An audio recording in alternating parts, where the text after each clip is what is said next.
Hey guys, Matt, IronTrap Garage, and we are working on the 34 Ford project. So last time you saw that we tore apart the whole back end of the car and basically did some wiring, got everything ready to mount the new tank in. New tank came in. I ended up getting a Bob Drake gas tank. There's a bunch of places that make these. There's tanks, obviously Bob Drake. There's a few others that make like a poly tank. And I actually had a 34 poly tank, but it just felt super odd to me for this like car that's pretty much all original Henry Ford steel for the most part, to put a plastic tank in it. Just something in me wouldn't let me do that, so I blew some money on a Bob Drake tank. Now the nice thing with the Bob Drake tanks is if you're doing a hot rod like this is, the reason I went with this over actually cleaning the original tank was it has a sender hole set up already on the top of it that's set up for a float style gas level sender, and we obviously have the old 60 Stewart Warner gauges in there, and I got a sender, a universal Stewart Warner sender that will work with that. So it's nice because we can cut this to length and drop it in here, and the bolt pattern lines right up. The other thing that's really nice is it has the connection is actually on the front of the tank there. So it's a little easier to connect the fuel line. I know people were mentioning in the video that there's an access panel, but you have to pull the back seat all apart to do that, which is probably as much of a pain almost as pulling the tank out. So it's nice to have this right there in the front. If you ever need to monkey with anything on the tank, you can get right under the car and do that, which is really great. And the other thing is it has the little splash shield flap, safety flap that's inside of it. So a couple little modern features that are nice in it that will make it really easy to put in and also make it a little nicer to work with. So anyway, so what I'm going to do is work on getting this put in. I'm going to get the fuel level sender in. We're going to get that wired up, and then we'll finally blow out the fuel lines, make sure that they're all clear, hook the tank up, and hopefully by the end of this we will get some fuel pulling from our new tank to our engine and get the thing to run with its own fuel system, which will be awesome. Super stoked to get that done. So let's get started. All right, so just want to show you guys, this is something, obviously if you're working with these old gauges, you never know if they're good or not. I know I want to use this gauge. The top of the gauge, I got it at the Pomona swap, or I'm sorry, Turlock swap meet, and it says on the top that it was good, it was 12 volt, and it came in an old 32 dash, but you never know. So we definitely want to test this just to make sure that our sender does in fact match the gauge. Now I looked everything up, and the Stewart Warner sender should have the right ohms to match this gauge, but of course we want to check this because I don't want to put this in and it's not correct and it's reading, you know, 3/4 tank and it's empty and we run out of gas all the time, which I've done before. So this gauge in particular has 3 posts on the back, and some of the gauges, the earlier ones, they only have 2 posts on them, and what it is that the gauge may or may not be self-grounded, where it will ground actually through the case of the gauge and through the dash. This gauge, as soon as I turned it over, I saw I had 3 studs on it, so I knew that this particular gauge was going to be one that actually uses a external ground. So you have 3 wires. So you're going to have 1 wire that's ground, 1 wire that's power. This is marked as a 12 volt gauge, so I know that it should be good for 12 volt. And then you'll have your one that's your signal, actually from your gauge. So I have my sender over here. I haven't put the float on it yet. I put a ground to the gauge, actually right here, that's just grounding the body of it, and then I'm jumpering that ground over to here. So this gauge didn't have any markings on it to tell me what was positive, which was negative, which was signal, so you have to kind of monkey around with to find out. You really can't blow anything up in the gauge, so don't worry. You just obviously don't want to touch a ground to a positive. So what I started out with, I've already kind of figured this one out, so I'll save you guys the time. But so I have this positive one here run right to my battery that's out of the frame, and I have this one here that's actually going to go up to our ground. And I'm going to turn this over, and then the other one is our signal wire. So what will happen if you have this wired incorrectly, because it works off of a resistance, if we touch this on here to the wrong terminal, it'll actually just put the thing, it'll peg the gauge one way. So there we go. Oops, I got this all messed around here, but it'll basically like peg the gauge one way. There we go. So I have the ground, I added the signal wire to it, which is going to give some sort of ground there, but the resistance, the ohms is going to change. So I have that hooked up. Instantly it pegged it. So if we take it off here, it'll drop down. And if we hook it back up, it's going to peg it again. So that's not what we want. I can move this little arm here for the float. It's not changing anything. So we know that we're on the right track. We just got the wires swapped here. So we want to take this ground wire off, and then we're going to swap it and put our signal wire, which is this little alligator clip, on there. And then we're going to move our ground up to the top here. And I know this isn't the best, but now you can see the gauge is reading just over half, and I have it almost, you know, it'll go all the way up. So now I got it all the way up there, floats at the top. We're at full, gas tank full. And then what we can do is start moving this down. You can see the gauge move as I move it down. And now when I have it all the way down, we're basically at empty. It's just barely off a little bit, which could just be this old gauge, I'm not sure. But that little bit's no big deal for me, especially an old car. If you're at that point and you're in an old hot rod with a V8 in it, you should be heading for the gas station anyways, because you were probably like a gallon from being out of gas. So that's how you work it. So now that we've figured out how this is wired, I'll make a little notes for myself. We can now put this sender in there. We know it's good. We know the gauge is good, and we can start mounting the gas tank up. But that's the first thing I do before I do anything, is get the sender and the gauge, make sure they're working together and everything's good. So then when we wire it, we know it'll work correctly. All right, so these are made universal, so you can cut them down. So I've cut this one down so I have clearance, and put my little marks so that I know where everything lines up. Got the seal seated in. You gotta just be real careful not to force anything and bend it or break that. It's made out of plastic, so it's probably the hardest part is just figuring out, since it's made, this tank's made to be universal, so there's like 4 different bolt patterns in here, so it's hard to figure out which is which, but got that, so we can just get all these little baby screws started. And I tested the gauge with the wiring all hooked up, and the gauge worked. So with the gauge in the car, I wired it up, so now I know that this works. So I should be able to put this tank back in. I'm going to blow the fuel line out next, but then we can put the tank in, and we know the gas gauge should work as we fill it up with fuel. So I'm going to get these screws in, and then we can move on to cleaning out. I'll show you how I'm going to clean the fuel line out and get that all ready to go. Alright, so I got the sender mounted, and I just have a temporary ground run from one of the bolt holes over to the chassis. And I have the wire just wrapped around here, so I have it in the gas tank.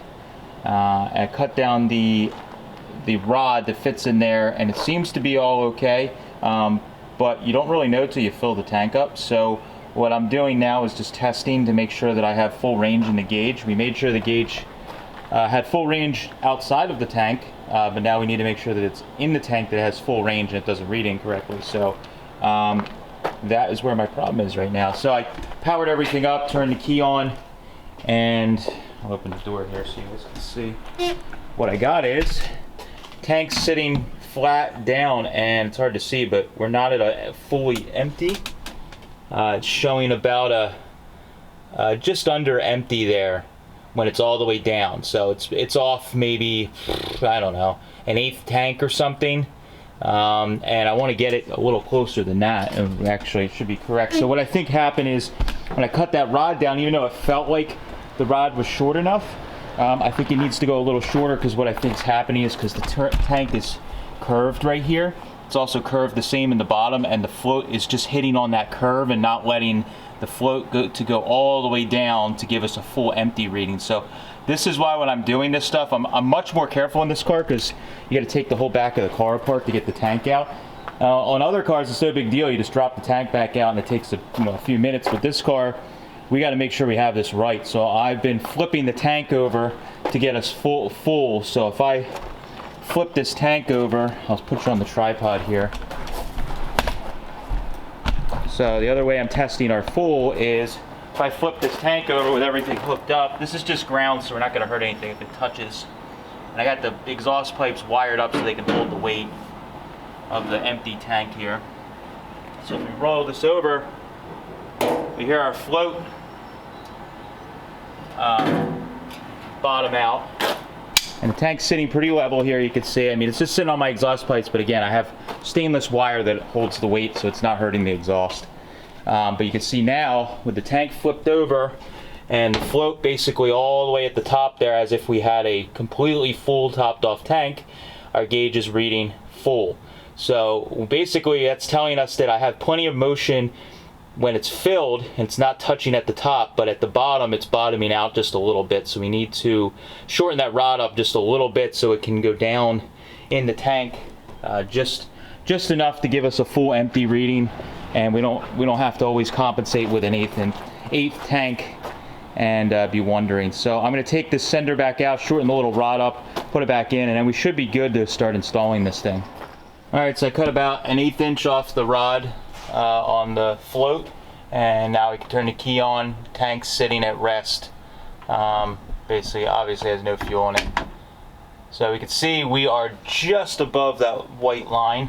Hard to see, but it's like, oh, I don't know, just on to the right of the white E empty. So I'd really like it to be like almost where it sits, that it's all the way on the left side of the white line. So I'm going to cut another 1/8 inch off, and that should get us just right, and we should be good to continue on. But I wanted to show you guys, you can just quick test it, cut the rod, turn your power on, let the tank at rest with no fuel in it, and that's going to give you a reading so you can see what your tank's going to get. And sometimes I think people think that their sender is bad, and it's actually just that the tank's the float's just barely touching the bottom and giving you a false reading. So I'll trim it a little bit more, and then we should be good to go. Alright, so we're ready to blow out the fuel line here. So we got the fuel line that's sitting right back here, and we're gonna just tweak the fuel line a little bit to get it to fit the gas tank. You may remember it came up on the top before. Now it comes in at about the same angle, but it's just down below, so I just bent it down just a little bit. But the product I use, this comes in handy for all these old cars when I'm trying to get them going again. This Eastwood Aerosol Injected Cleaner. It's a cleaner that has like this special nozzle set up on it. I use it for cleaning paint guns. It's for lazy people like myself that you don't want to take the gun all apart. This is a nice way to clean a paint gun, but it has this long nozzle. It has a ton of pressure in it, and what you can do is you can shove it in the brake line like this, and then when you pull down on these little lever here, oops, like that, you can actually force it out. So we can shove it in there, make a nice tight seal around the taper, and then what it'll do is it'll shoot this cleaner through the lines. Works for brake lines, fuel lines, all that. So this will knock out all that gunk. It'll clean it out. So if I just use a bunch of this, blow it through at the other end, we know we have a clear fuel line and we won't have any blockage. So when we go to start the car with the new tank, we're not forcing a bunch of junk into the engine. We know it's clean, and the fuel line is free. And anything that would possibly be left over would be something that's lodged in there or caked around the inner wall. And if it does break free, obviously our fuel filter will take care of that. But this will take care of anything that first initial rush of fuel when you get it to start for the first time with the fuel tank. You're not shoving a bunch of junk up through and instantly clog your fuel filter. So I'm going to use this to push through here, and we'll get it to start cleaning out. So put it in here like that.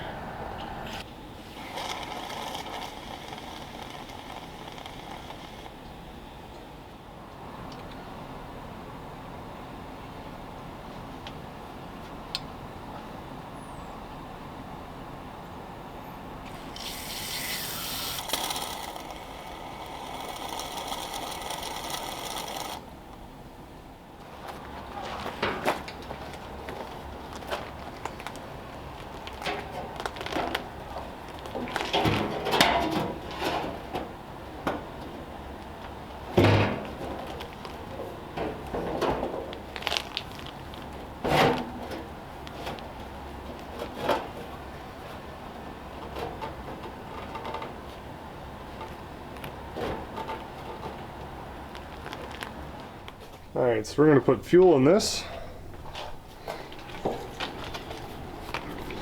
Oh, you got one of those lovely safety cans? Yeah, they're good. So you should be able to watch the gauge eventually. Moving yet?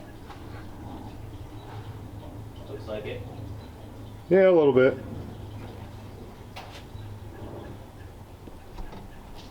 kind of slow because it's like probably a 15-gallon tank. I think it's 10 or 12 actually. But I only have 5 here, so it'll probably only get it up to a quarter tank. Yeah. Moving now. No. No? No, not quite. This is gonna be like the first vehicle with a working gas gauge. Yeah, for quite a while. Because the T and the coupe don't.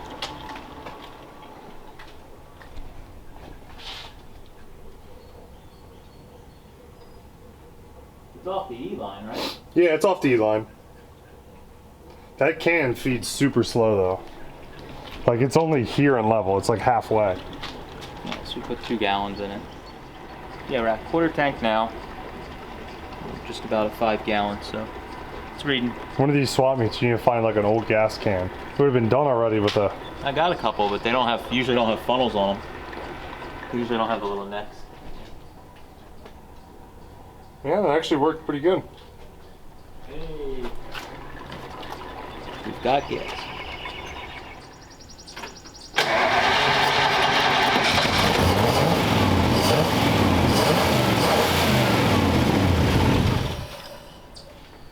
Leaking there? No. Doesn't look to be leaking here that I can tell. Doesn't look like it's leaking up there either, at the hose. That's good. Might just be because the choke isn't.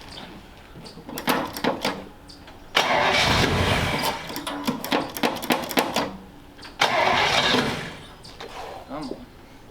Figure it.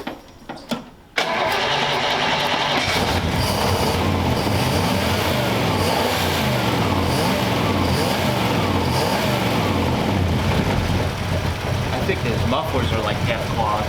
Probably.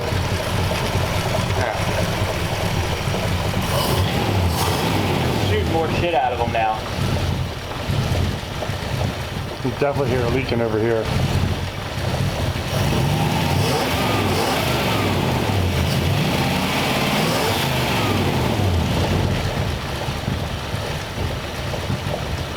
This engine's so quiet, it is insane. I think it is like purple clog. Well, I don't see anything leaking out of the tank. I think we're good. Nice. They would have ran out of fuel by now. Is it a one-piece line all the way up front? All the way to there. Yeah. Alright. Sweet. We got fuel pressure, we got fuel to the carb. Gas gauge works. Gas gauge works. Alright, so got the gas tank in, got everything tightened up. Started the engine up, got it to run, and obviously got it to pull fuel pressure, which was, or fuel, through the system. And it was running, all but a little rough. We think the mufflers are kind of half clogged, so the thing was shooting out some more junk out of the mufflers. So we definitely got to cut those mufflers out and replace them or straight pipe it, whatever we're gonna do. But huge success that we got everything hooked up, bolted up, and all good. I can reassemble the back end now. I have my wire here for the center license plate light, the tag light. I got that run out here so we can put a terminal on that and run it up through once I put everything back together. And yeah, we're moving along pretty good. So next couple things we're gonna do is we're gonna pull the grill off. Well, first I'm gonna clean out the radiator, pull the grill off, put the radiator in, hook up the cooling system and all the pulleys. That'll be done. We're pulling fuel, we'll get the cooling system working and fully hooked up, and we should be moving along pretty good. Then we're gonna probably throw the thing on the lift. I gotta do a bunch of moving around of cars.